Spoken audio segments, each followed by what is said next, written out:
Kurnool bus ప్రమాదంలో అసత్య ప్రచారం చేశారనే ఆరోపణలపై వైసీపీ నేత శ్యామల పోలీసుల విచారణకు హాజరయ్యారు.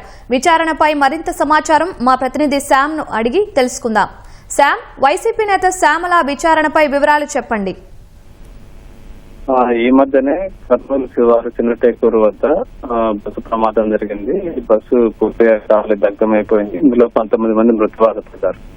అయితే ఈ బస్సు ప్రమాదానికి సంబంధించి వైసీపీ నాయకురాలు యాంకర్ శ్యామల, ఈమెతో పాటు మరికొంతమంది కావాలని పనిగట్టుకుని కూటమి ప్రభుత్వానికి చెడ్డ పేరు తెచ్చే విధంగా, కూటమి ప్రభుత్వం మీద బురద చల్లే విధంగా కొన్ని పోస్టులు సామాజిక మాధ్యమాలలో పోస్ట్ చేశారన్న ఆరోపణలతో యాంకర్ శ్యామలతో పాటు మరి కొంతమంది మీద పోలీసులు కేసులు నమోదు చేశారు. దాదాపు 20కి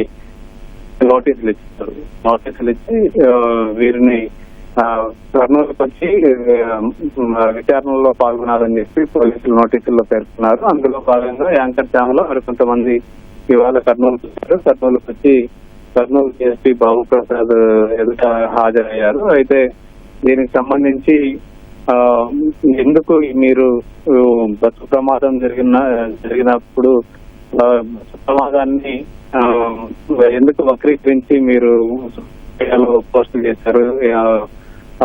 మరికొన్ని మీడియాలో కూడా, ఎలక్ట్రానిక్ మీడియా కానీ, కొంత ప్రింట్ మీడియాలో కానీ కొంత ప్రభుత్వం మీద బురదల్లే విధంగా ఎందుకు మీరు మాట్లాడారు, ఎందుకు మీరు ప్రకటనలు ఇచ్చారు అని చెప్పి పోలీసు డిఎస్పీ బాబు ప్రసాద్ వీరు ప్రశ్నించారు. అయితే దీనికి సంబంధించి తన మీద కావాలనే తప్పుడు కేసులు పెట్టారు. తనకు ఏ సంబంధం లేదు, నేను వాస్తవాలు మాట్లాడాలని చెప్పి శ్యామల చెప్పినట్లుగా మనకు శ్యామల చెప్పారు.